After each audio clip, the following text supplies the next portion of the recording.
Cluster analysis. आज का हमारा टॉपिक है क्लस्टर एनालिसिस। इसमें हम देखेंगे क्लस्टरिंग क्या होती है, इसकी एप्लीकेशंस क्या है, इसकी टाइप्स क्या है और डिफरेंट एल्गोरिथम्स जो क्लस्टर बनाने के लिए या क्लस्टरिंग के लिए हम यूज करते हैं वो क्या है। पहले फेज में, पहले हिस्से में हम देखेंगे कि क्लस्टरिंग क्या होती है। तो स्टार्ट करते हैं क्लस्टरिंग से। What is clustering? ठीक है, क्लस्टरिंग का जनरली तो आपको पता है कि क्या होता है। क्लस्टर बेसिकली एक ग्रुप होता है ऐसे ऑब्जेक्ट्स का, ऐसी चीजों का जिनमें किसी ना किसी तरह से आपस में कोई ना कोई सिमिलैरिटी हो। उनका मतलब आपस में किसी ना किसी किस्म का कोई कनेक्शन होना चाहिए। ठीक है, और इसमें जैसे डेफिनेशन यहाँ पे मेंशन है, तो ये सारी चीजें जो मैंने भी आप डिस्कस की हैं वो यहाँ पे लिखी हुई है। ये ग्राफिकली बताया गया कि जैसे ये 6 7 डॉट्स हैं तो ये एक तरह के हैं, तो ये एक क्लस्टर है। ये जो कुछ डॉट्स हैं ब्लू कलर में, इनका अपना एक क्लस्टर है, और ये ब्राउन कलर में जो है ये एक अलग क्लस्टर आप कह सकते हैं। अच्छा, फिर इसमें दो तीन मजीद बातें हैं। एक है डिस्टेंस। पहली बात ये कि डिस्टेंस क्या होता है। डिस्टेंस होता है दो ऑब्जेक्ट्स के दरमियान, जो आप कह लें कि जैसे इसको अगर हम ग्राफिकली शो कर रहे हैं तो ये जो जो दो डॉट्स हैं इनके दरमियान जो डिस्टेंस है, और एक क्लस्टर के अंदर जो मौजूद डॉट्स हैं उनका जो आपस में डिस्टेंस होगा वो आप उसे कहेंगे इंट्रा क्लस्टर। ठीक है, और इसी तरह से दो ऐसे डॉट्स जो कि दो डिफरेंट क्लस्टर से हैं उसको कहा जाता है इंटर क्लस्टर। ठीक है, इंट्रा क्लस्टर मतलब एक क्लस्टर के अंदर, with in same cluster. Inter cluster इसका मतलब है दो डिफरेंट क्लस्टर्स के दरमियान जो डिस्टेंस होता है वो। और ये भी आपको पता होना चाहिए कि सेम क्लस्टर में रहते हुए जो डिफरेंट ये हमारे पास ये जैसे डॉट्स हैं इनका जो डिस्टेंस है वो कम होगा, और डिफरेंट क्लस्टर्स के दरमियान जो डिस्टेंस है वो ज्यादा होगा। ठीक है, अब इसमें एप्लीकेशंस क्या है इसकी क्लस्टर की। दो मेन इसके एप्लीकेशंस हैं, एक है अंडरस्टैंडिंग और एक समराइजेशन। ठीक है, अंडरस्टैंडिंग मतलब क्या है कि आपके पास अगर डाटा लार्ज स्केल पे मौजूद है तो आप उसको किस तरह से अपने लिए यूजफुल बनाएंगे। अब जैसे देखें क्लस्टरिंग क्या है। ग्रुप रिलेटेड डॉक्यूमेंट्स, अगर फॉर एग्जांपल आपके पास कुछ फाइल्स हैं, डॉक्यूमेंट्स हैं, तो आप उनको उनमें से जो सेम कैटेगरीज की हैं या रिलेटेड हैं उनका एक ग्रुप बना लें। आपको फर्दर एनालिसिस में जैसे ये लिखा ब्राउजिंग में आसानी होगी। आप केबन बना लें, जैसे लाइब्रेरी में होता है उन्होंने ग्रुपिंग की होती है, ये हिस्ट्री वाला सेक्शन है, ये इंग्लिश वाला सेक्शन है, ये लिटरेचर का है, ये कंप्यूटर साइंस का है। ठीक है, इस तरह से जैसे ग्रुप जीन्स एंड प्रोटीन, मसलन अगर कोई मेडिकल साइंस से रिलेटेड आप वर्किंग कर रहे हैं या कोई डाटा है तो जीन्स एंड प्रोटीन्स का जो डाटा है उसको ग्रुप कर लें। फाइनेंस में देखें, बिजनेस में देखें तो स्टॉक्स वगैरह का जो सारा डाटा है उसको जो है वो आप इकट्ठा कर लें, और ये इसका कोई ना कोई जो है ना वो इसके बेसिक बेस होगी जिसकी बेस पे आप इसको ग्रुप करेंगे, मतलब कोई ना कोई रिलेशनशिप या कोई सिमिलैरिटी होना जरूरी है। दूसरा समराइजेशन। समराइजेशन से मतलब कि लार्ज जो डाटा है ना वो आपका स्मॉल साइज में जो है ना वो रिड्यूस हो जाता है, और आपको उसको मैनेज करना और फर्दर जो हमारा मेन मकसद होता है डाटा माइनिंग का, वहां से नॉलेज एक्सट्रैक्ट करना, वो हमारे लिए इजी हो जाता है। अब ये आप देखें एक ग्राफिकल रिप्रेजेंटेशन है कि पूरा ये मैप नजर आ रहा है आपको डार्क, ये जो blue colour bright blue colour में है ये ऑस्ट्रेलिया का मैप है। इसके अंदर ये डिफरेंट आपको छोटे छोटे ग्रुप्स क्लस्टर्स नजर आ रहे हैं। ठीक है, और ये मतलब बताना है कि कोशिश ये की गई है कि अब जब हमने ऑस्ट्रेलिया को डिस्कस करना है तो हम इन पॉइंट्स को डिस्कस करके तो सारा एनालिसिस कर सकते हैं, तो अंडरस्टैंडिंग में भी आसानी रहेगी क्योंकि ये डिफरेंट टाइप्स के क्लस्टर अलग अलग मेंशन है। और उसके अलावा समराइज हो गया तो हमारे लिए उसको लेस डाटा को या लेस साइज का जो डाटा है उसको जो है वो मैनेज करना इजी रहेगा।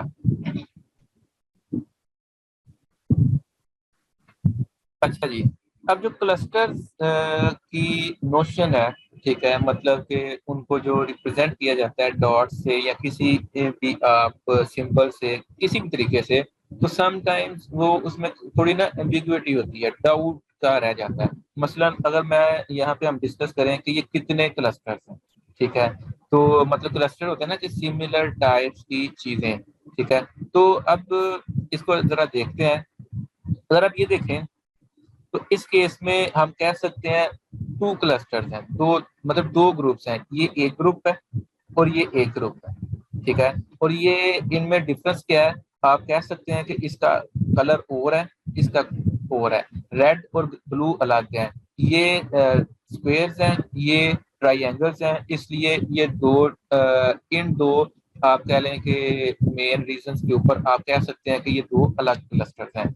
इसी तरह से अगर ये एग्जांपल आप देखें तो इसमें ये 6 क्लस्टर्स हैं, मतलब सबके कलर्स वो भी डिफरेंट है, सबके शेप्स वो भी डिफरेंट है, हालांकि पोजीशन सेम है, ठीक है।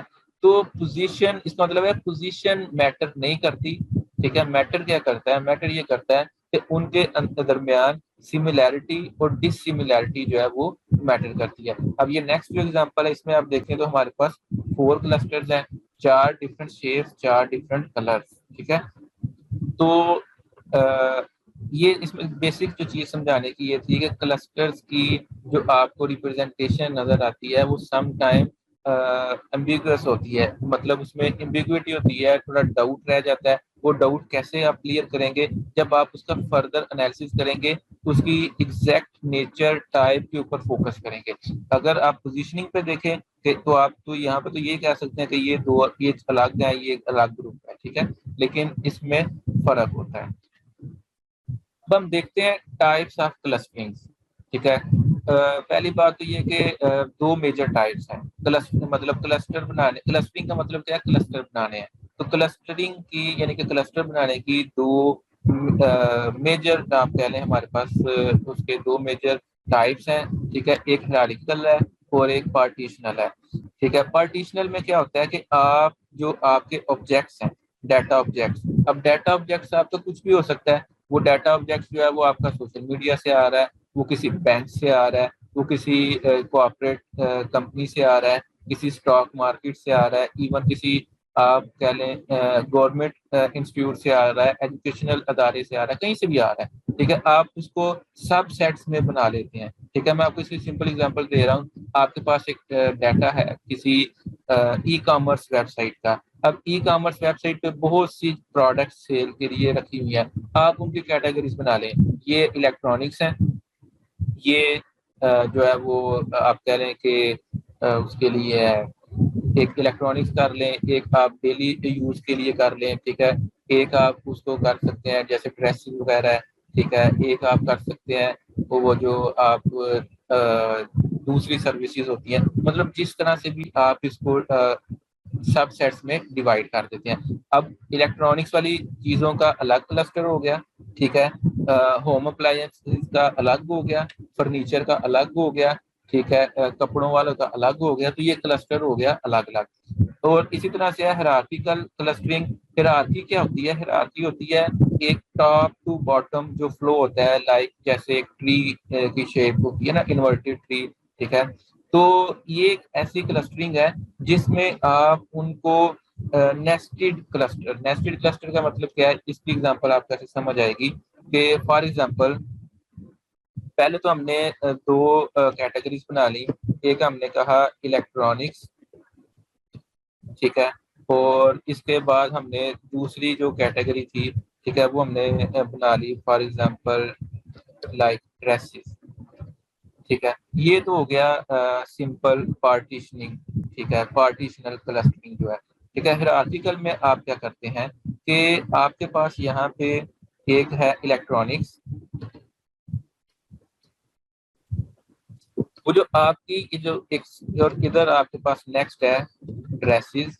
लेकिन जो आपके पास इलेक्ट्रॉनिक्स है, इसको आप मजीद जो है वो सब सेट्स में डिवाइड कर देते हैं, ठीक है। मजीद सब सेट्स में डिवाइड करने का मतलब क्या है, इलेक्ट्रॉनिक्स में आप आ जाएंगे मोबाइल्स, ठीक है, और इसके अलावा हाउस हाउस अप्लायंसेस, ठीक है। इसी तरह से मोबाइल्स में आप चाहें तो मतलब अगर मतलब ये तो डिपेंड करता है ना हम किस लेवल की क्लस्टरिंग कर रहे हैं, ठीक है। मोबाइल्स में आप फर्दर कर सकते हैं कैटेगराइज इसको, ठीक है। इस तरह से कर सकते हैं, मैं मिसाल के तौर पे हम तीन एग्जांपल इसको मजीद तीन हिस्सों में कर लेते हैं। ठीक है। एक आप कर लेते हैं एप्पल, ठीक है, या आईफोन भी अगर आप कंपनी के नेम पे आप कर लेते हैं सैमसंग, ठीक है। इसी तरह से आप यहाँ पे आप यहाँ पे और HTC, ये भी एक कंपनी है, ठीक है, आप इसका भी लिख सकते हैं। तो ये जो क्लस्टरिंग हुई है, ग्रुपिंग हुई है, ये हिरार्किकल क्लस्टरिंग कहलाएगी, ठीक है। तो ये दो मेजर जो है वो हमारे पास इसकी क्लस्टरिंग की टाइप्स हैं।